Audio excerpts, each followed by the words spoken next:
क्या सनातन धर्म को समाप्त कर देना चाहिए? जैसे कोरोना, मक्खी, मच्छर इन सबको मारा जाता है, वैसे क्या सनातन धर्म को भी मार के ख़त्म कर देना चाहिए? आज इसी बारे में बात करने वाला हूँ। चलो शुरुआत में मैं आपको एक कहानी सुनाता हूँ, ध्यान से सुनना। एक गाँव में एक किसान अपना जीवन अच्छे से जी रहा था। उसके खेत में अच्छी खासी फसल हो जाती थी। लेकिन एक बार दूसरे देश से उसका एक दोस्त उसको मिलने आया। उसके दोस्त ने उसे बताया कि उसके पास एक ऐसा तरीका है जिससे उसके खेत की फसल दुगनी हो जाएगी। और अपने दोस्त की ये बात सुनकर वो लालच में आ गया और उसने वो टेक्निक सीख ली। जब उसने अगली बार खेत में फसल बोई तो फसल दुगनी हुई, जिसे जानकर वो बहुत ही खुश हुआ और उसने खुशी के मारे ये बात सभी लोगों को बताई, अपने गांव वालों को बताई और अपने पूर्वज, अपने माता पिता को वो कोसने लग गया। और उसने कहा कि आप लोगों ने इस तरीके पे कभी काम नहीं किया और आज देखो मेरी फसल दुगनी हो गई है। इसके बाद जब अगली बार फसल बोने का नंबर आया तो उसकी फसल पहले के मुकाबले आधी हो गई, उसके अगली बार और आधी चली गई और कुछ साल बाद उसकी ज़मीन बंजर पड़ गई, क्योंकि जो उसने रसायनों का छिड़काव किया था ज़्यादा फसल पाने के लिए, उससे ज़मीन में मौजूद नमी के साथ साथ जितने भी कीड़े मकोड़े होते हैं सभी की मृत्यु हो गई थी। तो एक बार तो उसकी फसल ज़्यादा हुई, लेकिन उसके बाद उसकी ज़मीन बंजर पड़ गई। फिर धीरे धीरे उसे अपनी गलती का एहसास हुआ और वो अपनी परंपरागत खेती में लौटा। ये जो मैंने आपको पूरी कहानी सुनाई है, ऐसा ही कुछ आजकल सनातन सिद्धांत को नकारने वाले और उसे खत्म करने वालों के साथ हो रहा है। देखो, सनातन एक जीवन जीने का तरीका है, वे ऑफ लाइफ है सनातन। एक बारी के लिए आप सनातन को खत्म कर दो, एक बारी के लिए हिंदू धर्म को आप खत्म कर दो, लेकिन आप सोचो आप सनातन को खत्म कर रहे हो तो आप जीवन जीने के तरीके को खत्म कर रहे हो। तो आपको अपना कुछ नया जीवन जीने का तरीका बनाना पड़ेगा। आप उस नए जीवन जीने के तरीके को बनाओगे, उसे फॉलो करोगे। अब वो तरीका 100% परफेक्ट तो नहीं होगा, फिर धीरे धीरे उसमें संशोधन होते चले जाएंगे। जैसे आपने देखा होगा, संविधान भी क्या है, एक जीवन जीने का तरीका ही तो है।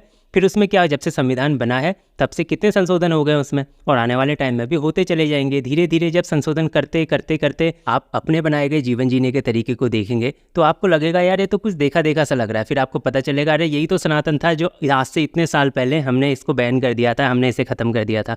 तो ये है सनातन की पावर। सनातन हजारों लाखों साल से टेस्ट किया हुआ सबसे आइडियल तरीका है, सबसे आइडियल वे ऑफ लाइफ है, जीवन जीने का सबसे बेहतरीन तरीका है, और उसे आप ख़त्म कर ही नहीं सकते। करोगे ना तो घूम फिर के वहीं आ जाओगे वापस पे। मैं यहाँ पे केवल सनातन सिद्धांत की बात नहीं कर रहा हूँ, मैं हर प्रकार के सिद्धांत की बात कर रहा हूँ। किसी भी सिद्धांत से उस व्यक्ति को आपत्ति रहती है जिसका उसको उस समय नुकसान होता हुआ दिखाई दे रहा हो, और जिस तरीके से उसे फ़ायदा होता हुआ दिखाई दे रहा है उस तरीके को वो बोलता है हाँ ये तरीका अच्छा है।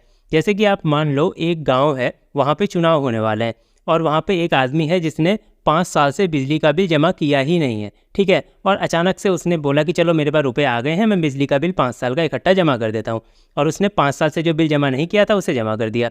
फिर उसके बाद नेता लोग आए गाँव में, नेता लोगों ने बोला चलो हम आपका बिजली का बिल बकाया जितना भी है माफ़ कर देते हैं। अब आप मुझे बताओ, ऐसा व्यक्ति जिसने 5 साल से बिल नहीं भरा होगा वो तो कितना खुश हो गया होगा, और जो आदमी डेली बेसिस पे बिल भरता है उस पर इसका कोई प्रभाव नहीं पड़ा होगा। और जो आदमी ने 5 साल से बिल नहीं भरा था और अचानक से भर दिया बिल एक दिन पहले ही, उसे कितना ठगा हुआ महसूस हो रहा होगा। इस पूरी कहानी में किसी को तो लगा होगा कि उसका फ़ायदा हो गया, किसी को लगा होगा कि भाई इसका नुकसान हो गया। ऐसा ही सनातन के साथ भी चल रहा है। जिसको सनातन का नाम लेके फ़ायदा मिल रहा है वो सनातन सनातन कर रहा है, और जिसको सनातन का विरोध करके वोट मिल रहा है या फ़ायदा मिल रहा है वो सनातन का विरोध कर रहा है। लेकिन दुख की बात यह है कि जो लोग सनातन का समर्थन कर रहे हैं और दिन रात सनातन सनातन करते रहते हैं, वो खुद सनातन के धर्म और नियमों का पालन नहीं करते। केवल एक नेता के बयान दे देने से तो सनातन खत्म नहीं होगा, सीधी सी बात है। और जो लोग दिन रात सोशल मीडिया पर सनातन सनातन करते रहते हैं और सनातन के नियमों को फॉलो नहीं करते हैं, उन लोगों के फॉलो नहीं करने से भी सनातन कभी ख़त्म नहीं होगा। सनातन तो आदिकाल से चला आ रहा है और चलते रहेगा आगे तक, जब तक समाज चलेगा। और आप आज उसे फॉलो नहीं कर रहे हो तो कोई बात नहीं, कल आपको फॉलो करना पड़ेगा, क्योंकि घूम फिर के आओगे तो आप वहीं पे ही ना। जैसे मैंने आपको पहले बताया कि संशोधन करते करते, नियम बदलते बदलते बदलते पहुंचना आपको सबसे बेस्ट नियम पे है, और उस सर्वश्रेष्ठ नियम का नाम है सनातन। अब आप मुझे कमेंट बॉक्स में बताओ कि क्या आप मेरी इस बात से सहमत हो या सहमत नहीं हो। अपने विचार कमेंट बॉक्स में ज़रूर से बताना।